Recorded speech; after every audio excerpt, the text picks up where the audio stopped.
This is the first scene of the television series Hannibal, an extremely loose adaptation of Thomas Harris's Hannibal Lecter novels.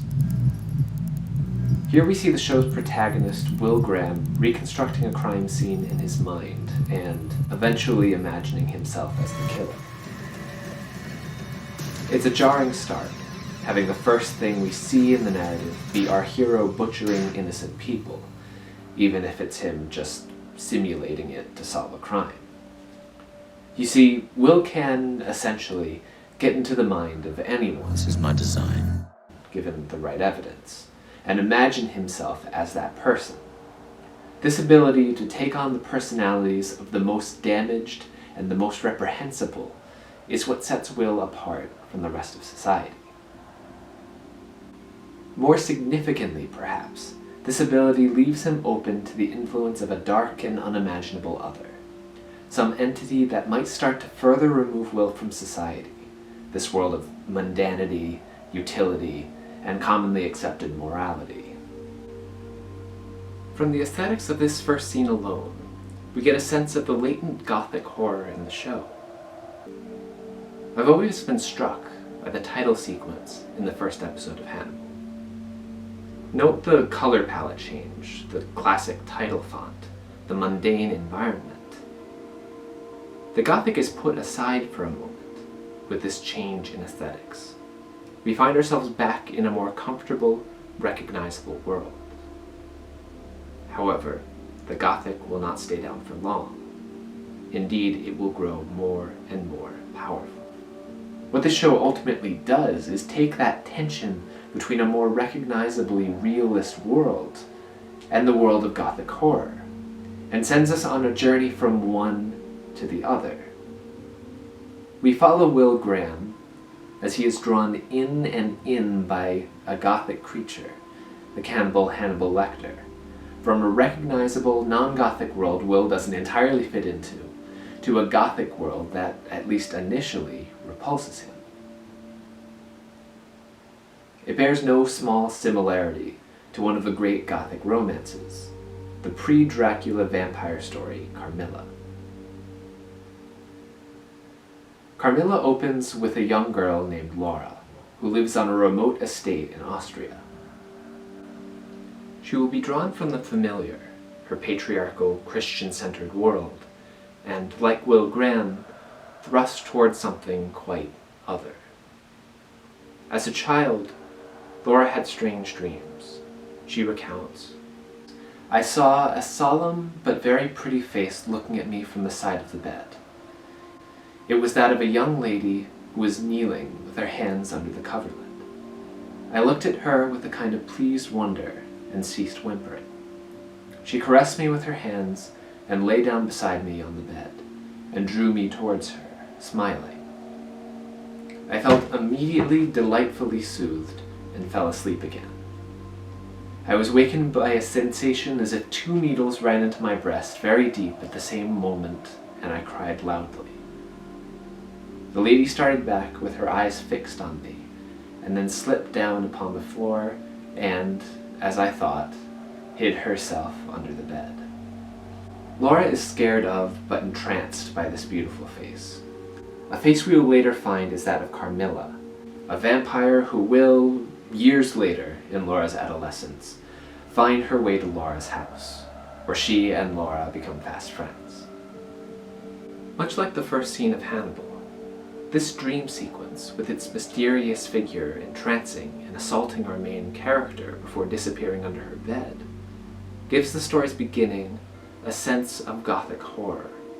Moreover, Laura lives miles away from other people. Like Will, she is isolated.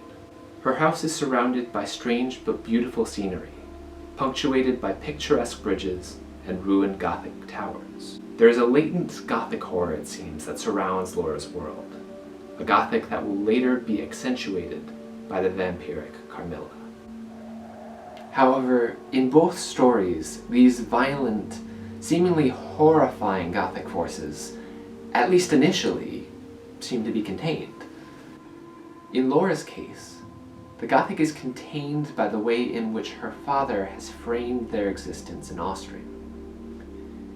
He enforces the practice of daily prayer, and works hard to maintain his position as sole arbiter between Laura and the outside world. He thus binds Laura's existence within patriarchal Christian norms. At least at the moment, Laura's father has framed Laura's life such that the low murmur of Gothic horror is kept at bay. Similarly, Hannibal early on gives us some sense of security in its very format. In its early stages, the show had a killer of the week format, of the kind you might find on any of the crime shows you'll have seen if you've ever turned on a television in a hotel room. A gruesome case is normally presented to Will and the FBI, and after uncovering bloody detail after bloody detail, the case is solved, a killer is captured, and a sense of normalcy is restored.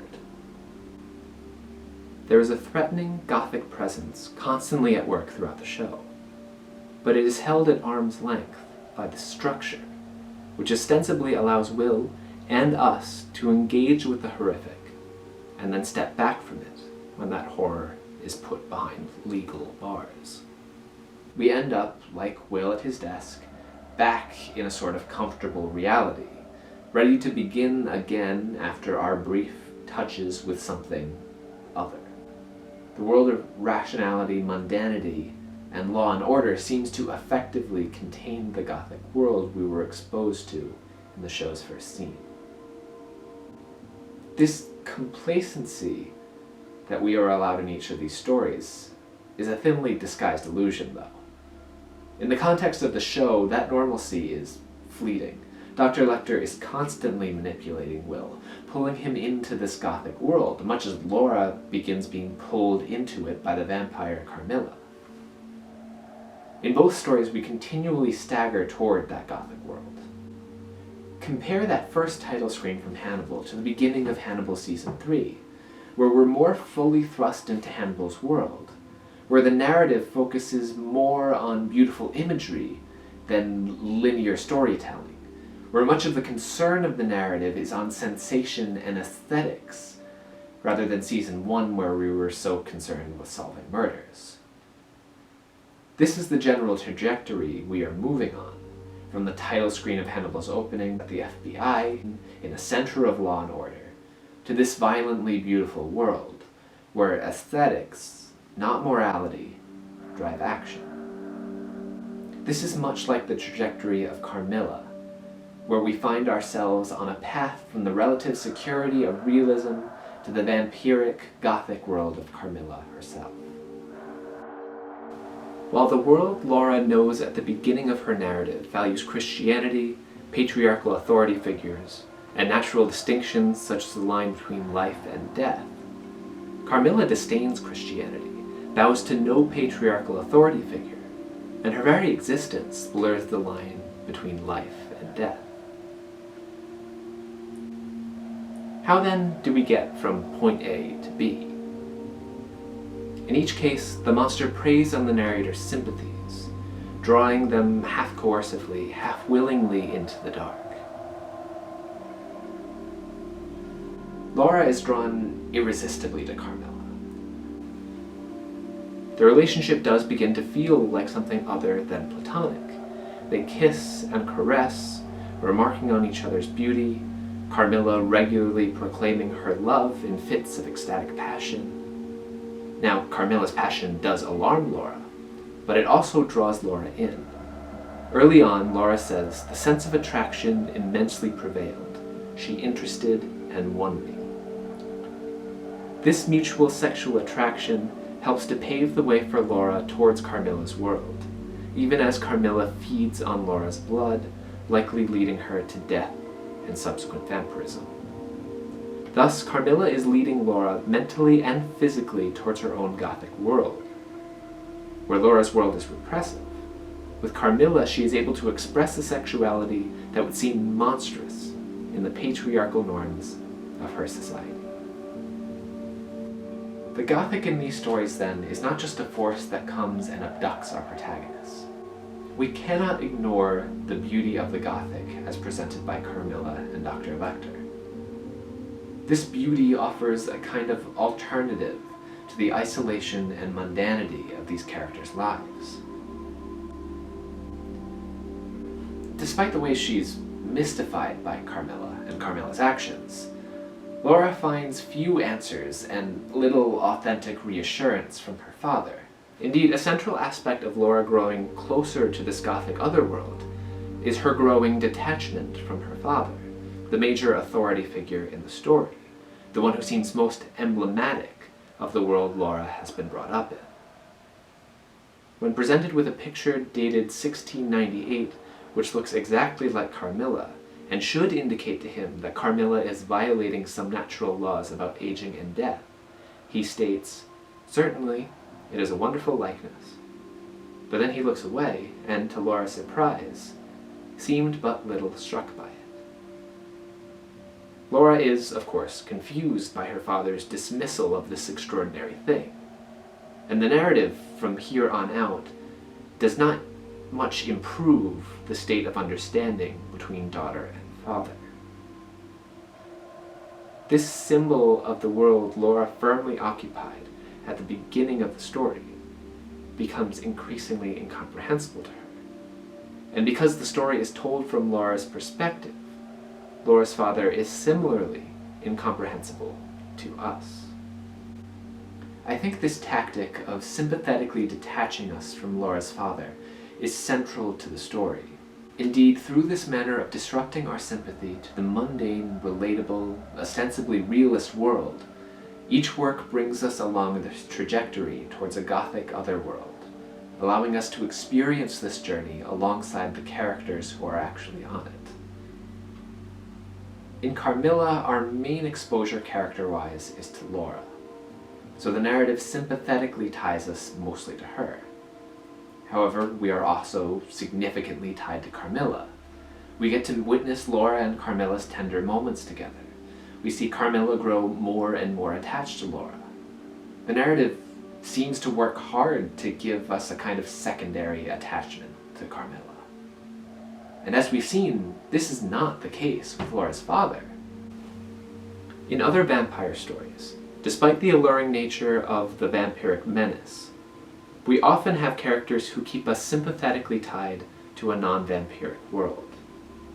Take Van Helsing and the other protagonists of Dracula as an example. Not so in Carmilla. It's honestly difficult for me to imagine a reader really sympathetic to Laura's father. Because of the seemingly incomprehensible actions of Carmilla and Laura's father, we are held at a distance from both, but our sympathy with Carmilla and lack of sympathy with Laura's father bring us closer and closer to Carmilla, and leaves us increasingly untethered to the non-vampiric world represented by Laura's father, just as Laura herself is becoming more and more emotionally, sexually, and vampirically tied to Carmilla. The Hannibal series is especially good at making us experience the beauty that Hannibal offers Will, both through this tactic of sympathetic detachment and through the evolving aesthetics of the show. The show's cinematography is gorgeous, consistently displaying imagery whose brutality is matched by its aesthetic pleasures. And as Hannibal's power over Will increases, as he gets Will to desire the elegant violence that characterizes Dr. Lecter, we are exposed to more and more brutally beautiful images. Now, unlike Carmilla, we as readers remain sympathetic to characters that oppose Dr. Lecter, in a way we don't for the characters who oppose the vampiric menace in Carmilla. However, throughout the show, Dr. Lecter draws even these characters ever closer to his world. They lack Will's gift, so they can never be fully a part of this world. They can never fully understand Hannibal in a way that Will can. But they can get caught in the gravity of this world, with Hannibal getting them to, for example, compromise their morals, with increasing frequency the longer the show goes on. We do not so much get sympathetically detached from characters who represent a more conventional, less Gothic world, so much as we remain sympathetically engaged with characters who themselves become gradually detached from this more recognizable world.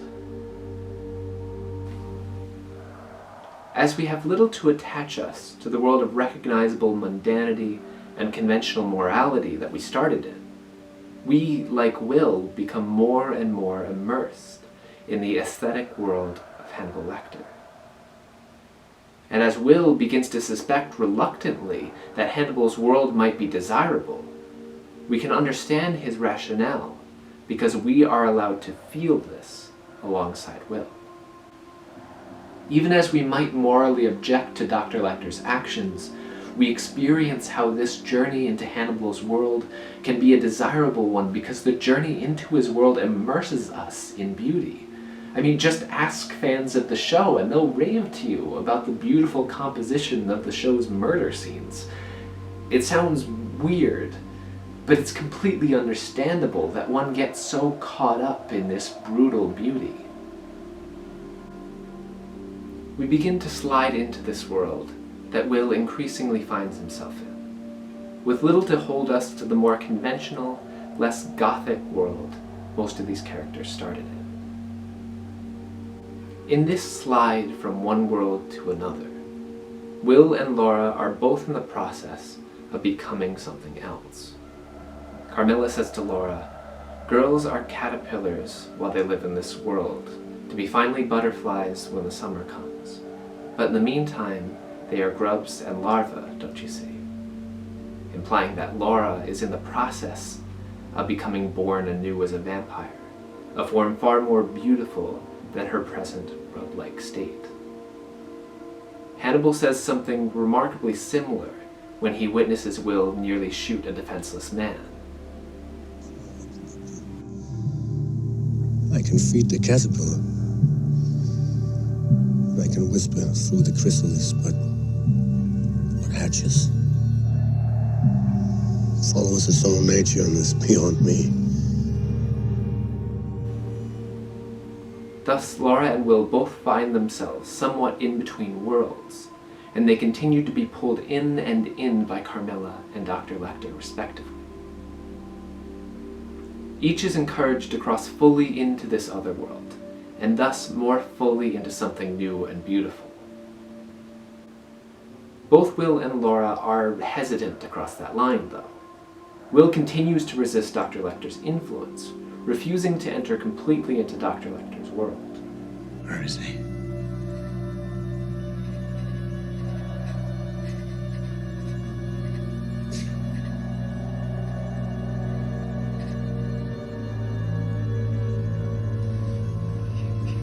You were supposed to leave. Laura, until the end of her story, remains unsure as to what that line she might cross could be, but she still is often repulsed by Carmilla's more insistent come-ons.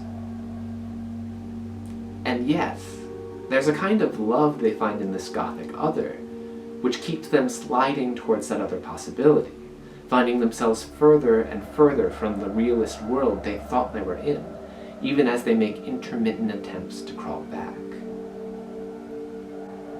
The horror of these stories, then, is perhaps an unrealized fear that the things and ideas we surround ourselves with, those things and ideas that we deem to be true, just, or unchangeable, might be illusory. But there might be another possibility, and that maybe choosing that possibility, no matter how monstrous it might seem, could be an attractive option. And these characters ride right up to the precipice of making that choice. Laura does fall for Carmilla, and does nearly become a vampire. And Will does eventually kill with Hannibal in one of the show's most striking and beautiful, if horrific, scenes.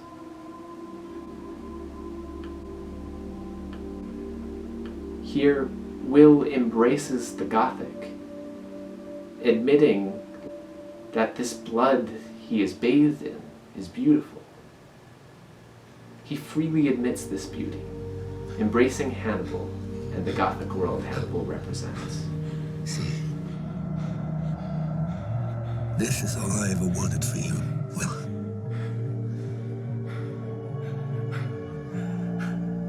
For both of us.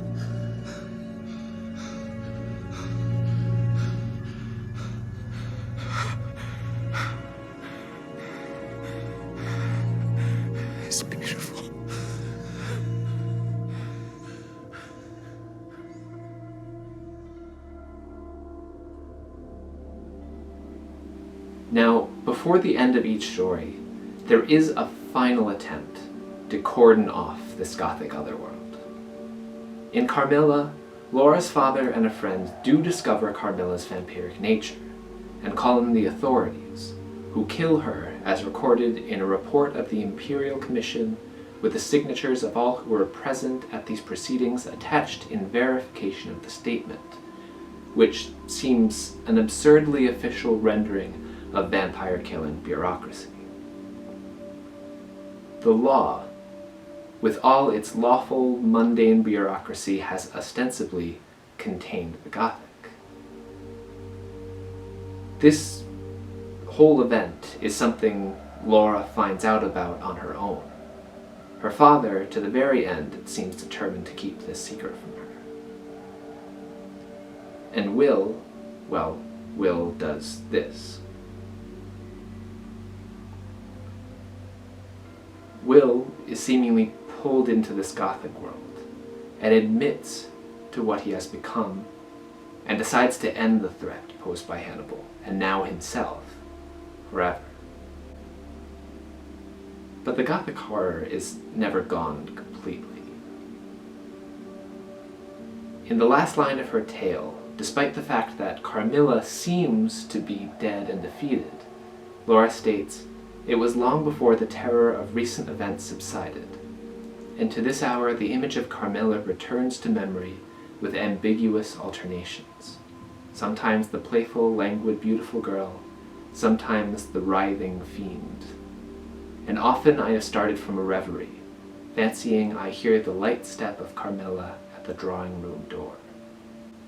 Carmilla has never really left her, and as we learned just a few pages previously, those who have been bitten by a vampire and die, almost invariably in the grave, develop into vampires.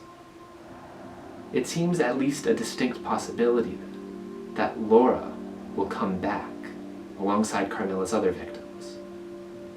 The Gothic otherworld may be just about ready to make a comeback, with new residents ready to, like Carmilla, begin bringing others on the same journey Laura has taken. Similarly, in this epilogue scene to Hannibal, we see 2 empty chairs and a cannibalistic meal set for their prospective occupants. Dr. Lecter and Will Graham are not gone, it seems, nor is the Gothic world that Will has just been reborn into. The Gothic is still, in one way or another, here, still dangerous, and still eminently attractive.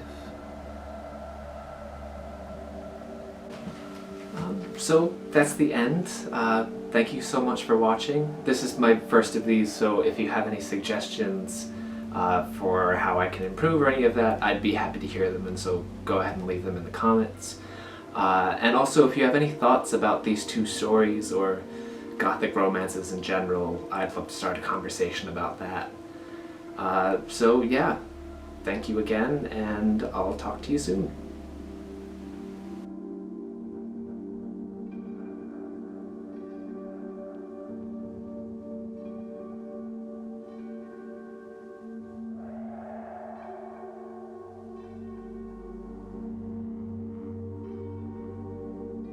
Yeah, and let me know if this whole theming my outfit thing works, if it's cute and funny or just stupid, because I don't know.